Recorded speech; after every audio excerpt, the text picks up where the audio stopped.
Welcome, you lovely lot, to the 7th episode of the Off the Pole podcast. I'm Sarah Scott, and I'm super excited about this episode, as not only do I have Daniel Rosen as a guest, I'm also announcing the nominations for the first ever Golden Pole Awards at the end of the interview. Dan Rosen is an international pole star, competing and teaching all over the world. He has a successful studio called IFA, and is known for his creative combos, informative teaching style, topless selfies, and his new Dear Dan Instagram series. We delve into what it takes to be the mother of Susans, how to avoid being a Susan yourself, and other nuggets of goodness. Hope you enjoy. Welcome, mother of Susans, Daniel Rosen. Welcome to the podcast. How are you today? Scott. Hey, I'm good. How are you? It's weird when people call me by my full name.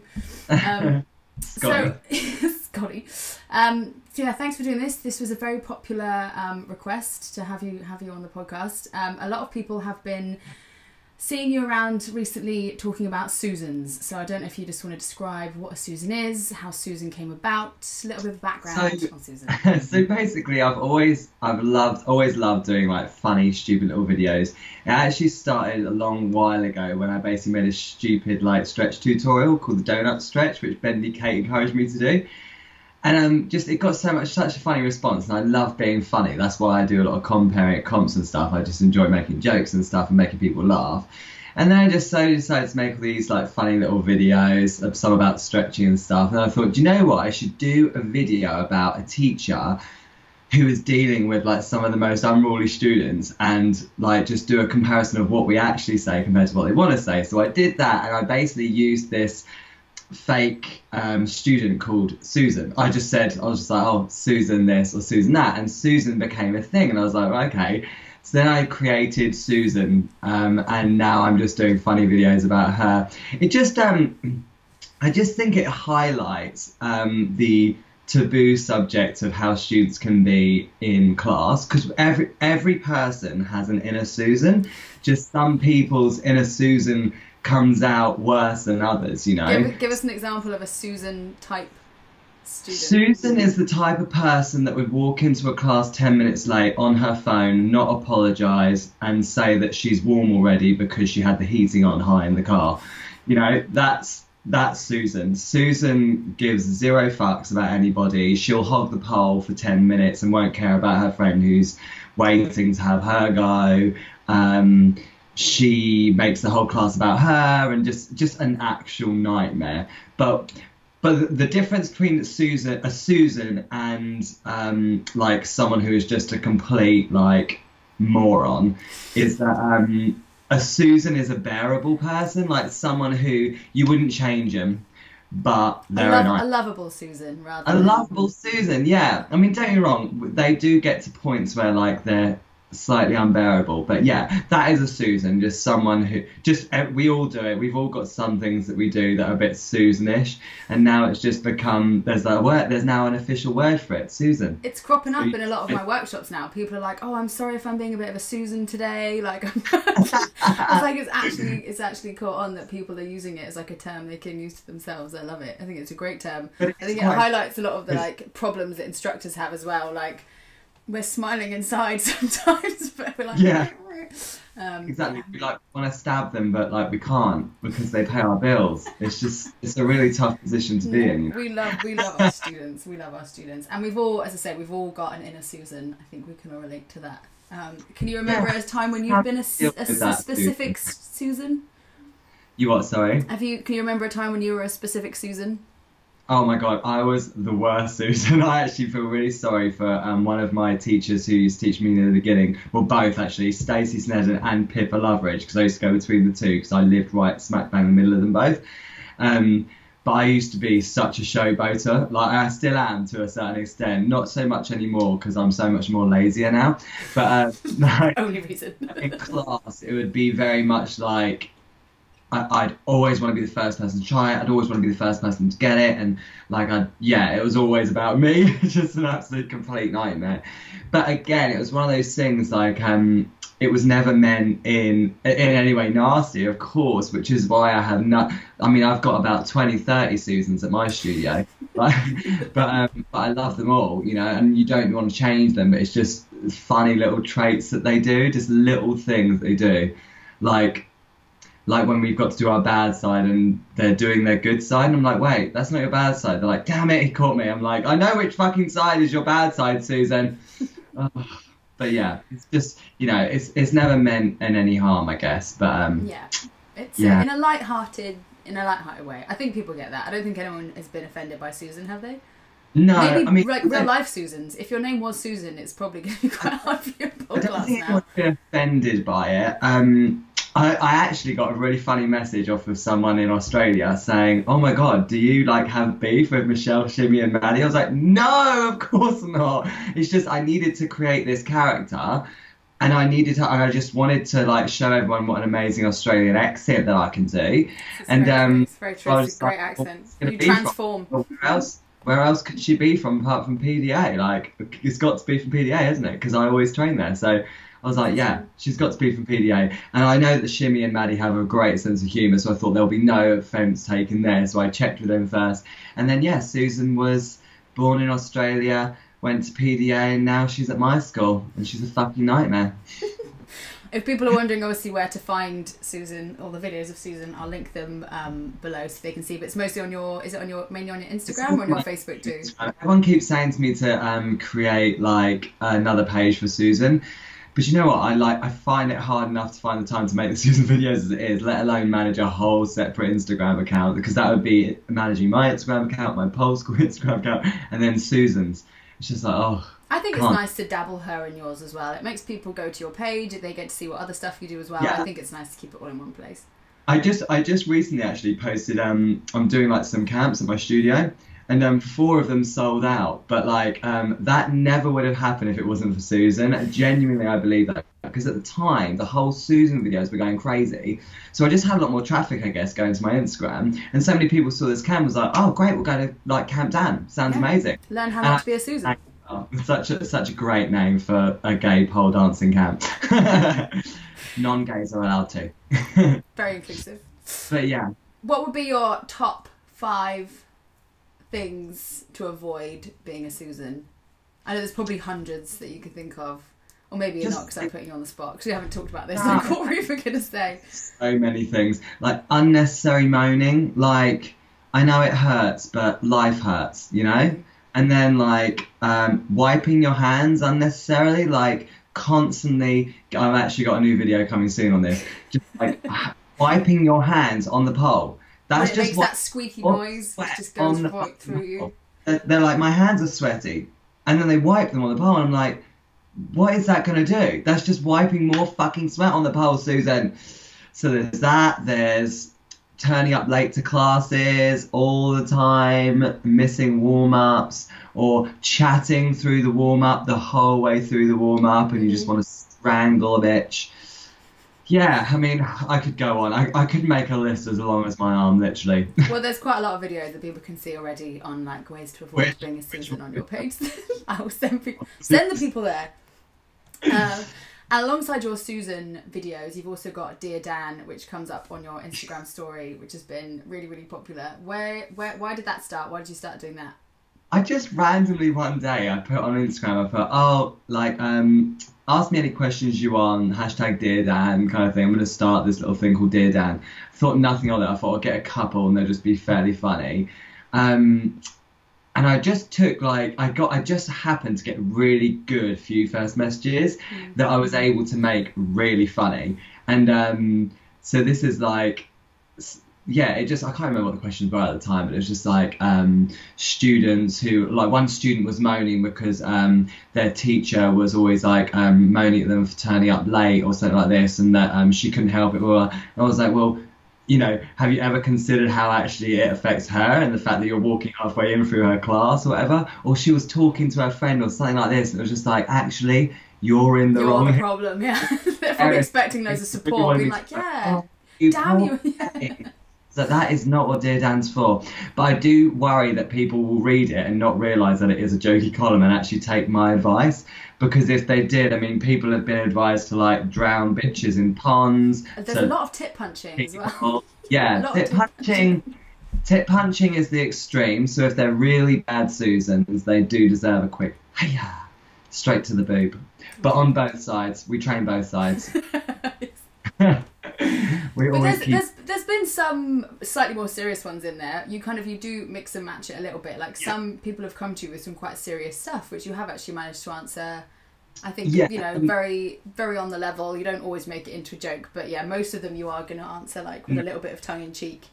Like some girls actually do message with really genuine questions, and some like I had a girl recently message and was saying that something to do with like I think she was suffering with like depression or something like this. I can't remember, or was it an eating disorder? It was something really serious, and I was like, God, like this is bad. Like she's messaging me when actually she really needs to be at a doctor's, like getting help. And I was just like, that's the first step, though. At least you're some like a platform that people can make that initial first step, and then get advice from someone that they respect, to then go and speak to someone. Like it's like the first rung on the ladder. Like admitting that you need help with something can be really daunting. So doing like an anonymous message on Instagram is going to be far easier than like walking into a doctor's office or making a big scary appointment. The only difficulty with that is that I'm not a qualified doctor. So no. Well, no, but then at least you can advise them to go seek a professional. It's not like, hi Dan, please diagnose me with my with this, that, and the other. Super clear.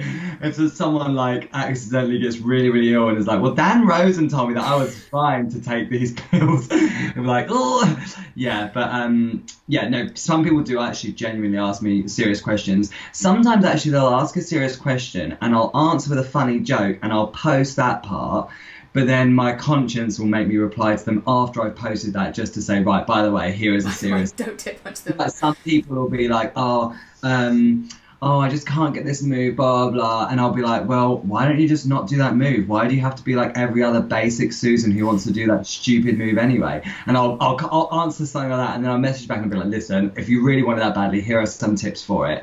So sometimes people actually see my response and be like, God, he's so mean, but actually I always message back with something nice afterwards, especially if I've been like overly mean. I'll message back and be like, jokes, just kidding, love you. But screenshot and post the horrible one, yeah. Yeah. Don't let people really see that you're kind, only make them think the worst. Yeah, I don't want people to think that I have a heart or anything, you know? In fact, we should just stop this podcast right now before actually people start realising.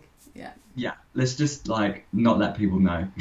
Do you feel like there are any specific questions that are reoccurring, so people always seem to ask the same stuff? Because you do post like a whole range of different things, but do you get a lot of the same questions, or is it always a big mix? So recently I get a lot of questions about like struggling with hand grip. I get that a lot, like people who say they have really sweaty hands. Are you going to push that grip again? Yeah, well, it's not even that I want to push it, because I'm not even like sponsored by them. I bet you're on commission. I just don't be like, listen, I need some stuff. To be fair, actually, I don't even use it anymore because it made my hands so dry that I don't even need it anymore. My hands are so dry all the time. But Dry Claw is amazing. I literally bought it in Boots because someone randomly told me years ago to buy it, and it's actually meant for people's armpits. But I was like, okay, I put it on my hands and feet at night, and literally my hands went so dry. It's just amazing. Like, it really helps dry them out. You can get that from Boots. For everyone. Like, a cup, yeah, you just buy it in Boots. It's called Dryclor, Driclor. But, and it is great, and it worked for me, but it doesn't apparently work for everybody. I had someone try it. She messaged me and said, just that, you know, I've tried it, but it's still not working great for me. Just when, you know, and I was like, it doesn't like work for everybody. But I think as well, you have to make sure that you're only putting it on at night. Some people try and put it on before pole class. I'm like, no. Like, you're supposed to leave it on overnight. It's supposed to stay on for a good 10 hours, you know? So like, try and leave it on for like all the time that you sleep at least, and then wash it off. And then in the morning, you'll notice your hands start to feel a lot drier after a good few nights. It feels great. And like, yeah, so I get the questions about that a lot. So I feel like I have to repeat myself a lot on that one. Okay. I get a lot of people. We'll link that down below so people know where to buy it. You recommend it. And then people just like messaging about things like struggling to invert, been polling for a long time, still struggle to invert, struggling to get their air inverts, and that strength thing. And I just I tend to answer those ones fairly seriously, maybe with a bit of a joke, and then again there'll be the ones that I message back and say, listen, this is what you need to do. But I think with things like that as well, it all comes to down to like how many times you're polling a week, and sort of like what your fitness level is, and everyone has such different fitness levels, you know. There's not like a magic pill or a magic piece of advice that they haven't been told already that is suddenly going to make them do it. Sometimes it's a technique thing, but do you know what's funny? I've got a girl who just recently started coming to pole. She's great. She gets all the spins and stuff, but inverting, she just isn't getting there, you know. But she is like a fit girl. Like, she's in great shape and stuff. But it's funny because everyone sort of would automatically assume that she would find it easy. But oddly enough, it doesn't really matter, you know. Yeah, there's not like a specific amount of time you should be polling to be able to invert. Like, people, I think, put a lot of pressure on themselves to be like, oh, I've been polling a year, I should be going upside down by now. But as you say, it depends how many times a week, what they've done before.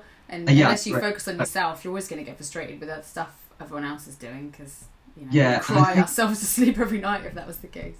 I think a lot of bigger girls as well tend to feel that because they're bigger, they're not going to be able to get themselves upside down, which is just totally not the case. Do you know what I mean? Like, I mean, I'd agree in the sense that it's going to be harder, of course. I mean, when I'm heavier, it is so much harder to lift myself up, and I really notice the difference.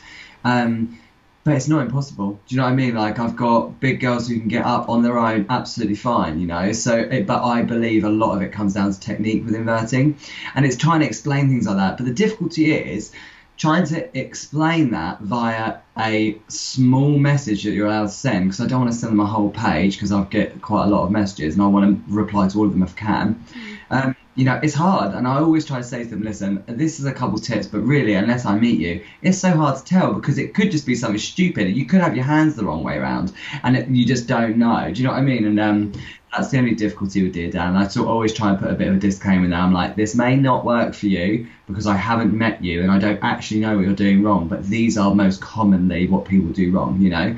Yeah. And tend to find that kind of help. Yeah, like, and teaching is your livelihood, so if you're giving away or spending your time giving free teaching advice online all the time, then you're not actually earning a living. Like, people think, oh, it's just one message, it's just me asking for a few tips, but if you multiply that by how many people have access to you on the internet, it takes up a huge amount of your day. And it's not like we don't want to help everybody, but, you know, you physically can't text everybody back how to invert, because it just doesn't, it can't work like that.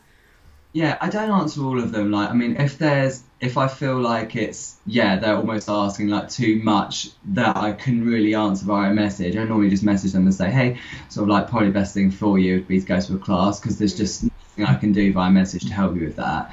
And I don't know really how people feel about that when I message that, but it's just me being honest, because I get messages all the time. You probably get it all the time as well. Things like, oh, I'm trying to get my Phoenix. Well, like, Phoenix is one of those moves. It could be so many different things. I could list probably about 20 different things that people do wrong with that move, which is why they struggle with it. So to try and do it via a message, not even a video, like not even watching them, it's impossible. Absolutely impossible. So generally, I like the questions to be more lighthearted. I like the sex ones the most. They're the funniest ones. Okay. Well, we'll request to the listeners of this podcast to send you more sex questions. I want more questions.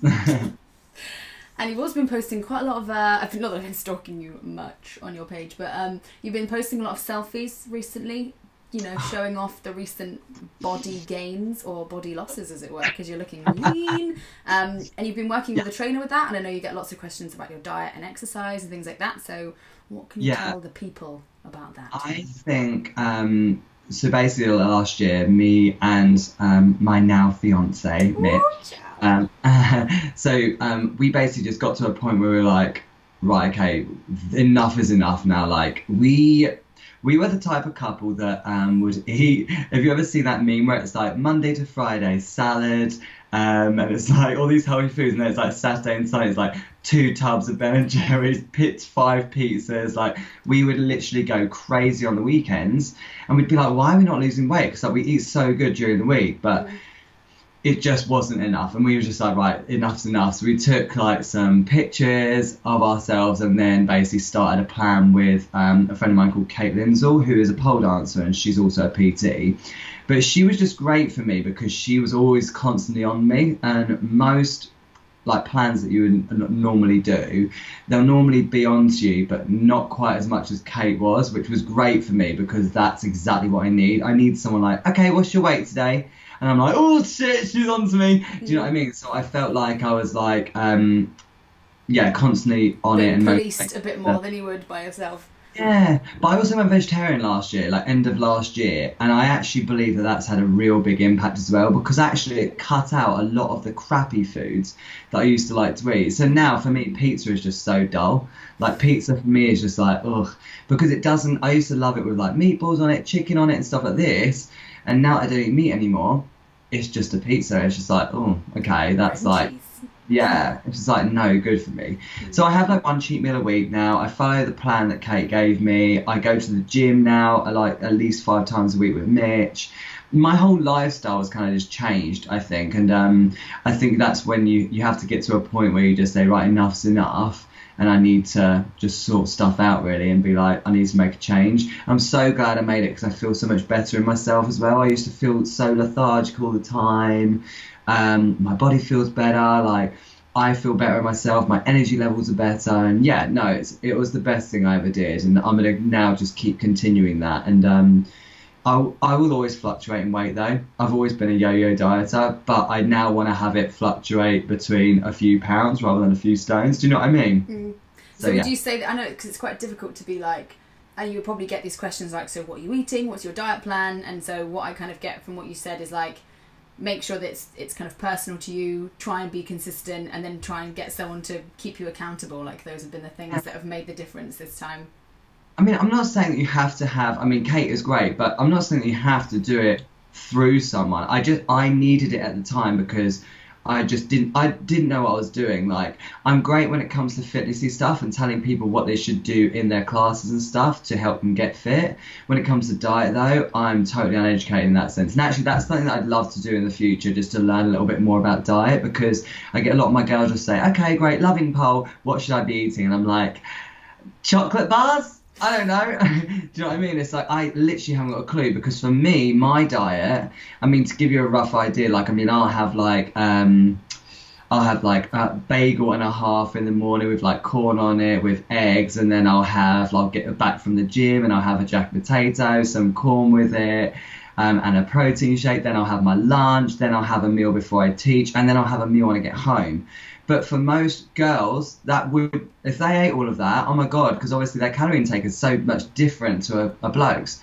So it's when people ask me, I'm like, I could tell you and I could give you my whole plan really, but it'd be of no use to you, you know? Yeah. No, so I don't know.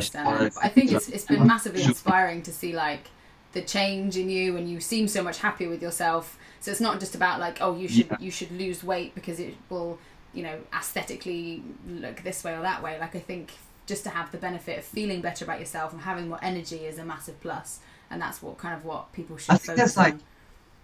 Not just standing there in the pants. Which is also a bonus. It's fine. Yeah, well, the pants are just the bonus, I guess.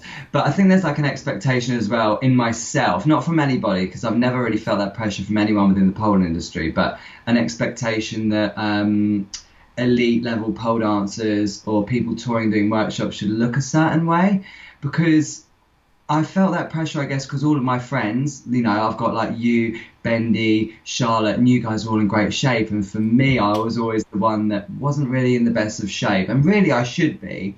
But I think the reason that was is because I used to always rely on pole to keep me in shape. But when you become a professional and you do it every day, it doesn't do the same as what it does for, say, for example, my girls that come twice a week and I work them really hard. Because when I'm training myself, you know, I'll be like watching an Instagram video or whatever, and then I'll go and do it, and then I'll watch that back, and in that time I'm resting. So like it's so up and down, but you know, I'll do a butterfly nowadays and I won't break a sweat, whereas when I first started doing pole, that for me was like an effort. Do you know what I mean? Like doing a butterfly and making it a combo or whatever, that would make me sweat. So it was a great workout back then. But when you become a professional and you do it every day, your body starts to get used to it. So now for me to lose weight or to get in shape, this is why I go to the gym, because for me the gym is more of a shock to the body than what pole is. Whereas for most people, the gym would be a bit like, oh, okay. Whereas pole would be like, whoa, I'm using muscles I've never used before. Whereas for me, like a bicep curl, my body's like, whoa, why are you pulling the weight out here and not here? Do you know what I mean? It's just totally different for my body. So yeah, so I think that's probably had a big impact on stuff. Nice. So would you say, are there any like, I know you go to the gym obviously for your kind of weight loss plan or kind of your getting fit plan, but do you do any external exercises to help with your on the pole training? Like do you find that doing the extra weights and the things like that has helped your pole training, or has it just been like pole specific for pole training, and then the weights and the cardio and things like that is more for more for your physique? Well, yeah, I guess the weights and the cardio were just really for aesthetics. I guess so basically I said that I wanted to get into the best shape I could by the time I'm 30, and I turned 30 in May. So I'm like, right, that's my goal. I just want to be in the best shape that I could possibly be in. Throughout my whole life, I've never been in the shape that I'm in now, and I just thought, right, that'll be a really good goal, to be in the best shape I can by May and be like, yay, I got in great shape by the time I was 30, kind of thing. And then I'll just get fat. Joking.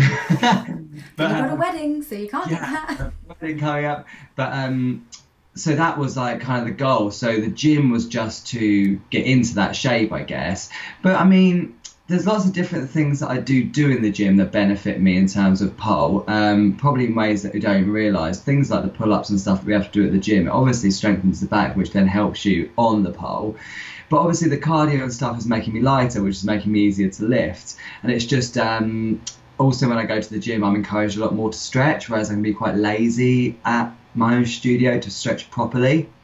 The only thing that I would say for anyone who does go to the gym as well as pole is to make sure that you are stretching, because one thing I noticed, I haven't back bent in ages, like because I injured my back, but I'm at a point now where really I could start again, and I tried stretching my back the other day, and just my shoulders are so much tighter and my back is so much tighter. But again, what do I expect? I've been going to the gym like every day for God knows how many months now. Not been stretching properly, so that's one thing I'm going to focus on this year, I think, is just like making sure I look after my body in that sense. But yeah, gym wise, not really. I wouldn't say there's anything that specifically helps me for pole, but there are things you can do at the gym to specifically help you for pole, as I'm sure you know. But yeah, you may know a little bit about it, but yeah, I don't really do them because to fit all of that in as well would literally, I'd be at the gym all day. I think stretching is a great tip to do, like whenever you do anything, like to get in your gym session, if you're doing a gym session or a workout at home or anything, I always tend to use that as then my time to stretch afterwards, just to kind of make me, because your body's nice and warm. Exactly. Yes, I find that's the best time to do it too. Yeah, so I would concur I think with that. I think like even though it's not my shoulder workouts, for example, even though they're not specifically designed as a pole shoulder strengthening workout, I think they've definitely helped in the sense that they've just sort of like made sure that the strength has been built up in the whole shoulder, because I work all different parts of the shoulder, and I've noticed that my shoulders don't injure as much. Like I just sometimes, like when I was training pole, I'd find that my shoulder would just be a bit achy, because my right shoulder I injured years and years ago, and I got it to a really good point, and just every now and then it will niggle, and I'm like, oh, okay, and I just back straight off of it, because I'm so paranoid of like re-injuring it. Livelihood, you don't want to muck it up. Yeah, exactly. So I do find that things like that are super important, but yeah, no, it's mainly just, I think it's helped mainly my shoulders, probably the gym if anything, but and just help me a body that I like, I guess. I want to do it too, so I can stand in my pants and look like Daniel Rosen. I need to go on your ring lights, that looks fabulous. Do you have any parting wisdom to give to the Susans that may be listening before I let you go, because I know you have to leave it? Not really. I think we've covered most of it, but like I don't know, just if you make sure you follow Dan. Yeah, make sure you follow me, bitches. I mean, if you have any questions for me, please message me on Dear Dan. You have to start your message with Dear Dan, otherwise I just will not reply to you. No, I do really.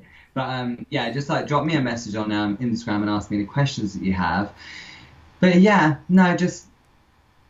keep training, and like most of the things that generally most of the questions can be answered with just more training and more dedication, really. Like just keep yourself dedicated to pole and everything will keep going in the way you want it to go. But everything will work out for the best. Yeah, but message me. Follow me on Instagram. My Instagram is @DanRosenPole, or I'm on Facebook, Daniel Rosen Pole Artist. Yeah, just like find me and find my stupid videos that I post all the time, because I have nothing better to do. Well, we love them, and thank you for coming on and sharing all your knowledge bombs with us. It's been great talking to the mother of Susans. It's been great speaking to you. Cheers, dolls. Speak to you soon. Bye, love. Bye. Hope you guys enjoyed our chat. Make sure you check out the transcript of the interview on the Off the Pole website, where you can find links to everything we discussed and all my previous guests. So now it's time to announce the nominees for this year's Golden Pole Awards. Here are the most nominated in each category. We wanted to have 5 for each category, but there are quite a few ties, so they're a bit of a mixed number in each category. First up is Pole Sister. The nominees are Steph Burke, Annie Norris, Kimi Alexandra Bazagi, Leah Rose and Nina Simone. Next up we have Pole Brother, and we have 7 nominees in this category. The nominees are Jack Scott Lee, James Platt, Dan Rosen, Andrew Farrell, Robert Johansson, Lee Gardner and Ben Weeks, so well done guys. Our next category is Best on the Pole Female. The nominees are Bendy Kate, Tanya Chung, Annie Norris and Tiff Finney. Well done ladies. Best on the Pole Male is next, and we have quite a few in this category. We've got Daniel Rosen, Peter Haluda, Sam King, Stephen Dyer, Magnus Lab, Stephen Retchless, Jose Maria Prosser, Robert Johansson, Sam King, Slava Rusa, Mario Turco and Daniel Lee Morgan. Moving on to Best Off the Pole Female, we've got Kitty Velour, Jenny Genova, Jelana the Pole Duo, Sammy Moyle, Cara Bates, Samantha Hall, Tiff Finney, Sarah Blackmilk, Becca D, Leah Rose and Nina Marissa. The nominees for Best Off the Pole Male, we have Josiah Grant, Dan Rosen, James Squires, Magnus Lab, Hunter Cook and Paul Hamlet. Our next category is Best Teacher. This one was really close. Our 5 nominees are Natalie Morgan-Dew, Annie Norris, Emma Coffey, Leah Rose and Jack Scott Lee. The nominees for Best Event are the Bristol Championships, Heir to the Chrome, Pole World Festival, the Lincolnshire Pole Championships, Weird and Wonderful and Pole Theatre UK. The nominees for Best Studio are Ariel Jack's Pole and Circus Academy, Ms. Twisted Cherry Studios, Pure Studios, The Watermelon Studio, Crone Roses Pole Studio and Pole Fire. And last but definitely not least is the Most Inspiring category. Annie Norris, Jack Scott Lee, Jade Marissa Flash, Leslie Jackson, Leah Rose, Laura Johnston, and these 2 were counting together because no one voted for them separately, Sarah Finney and Kat Loveday.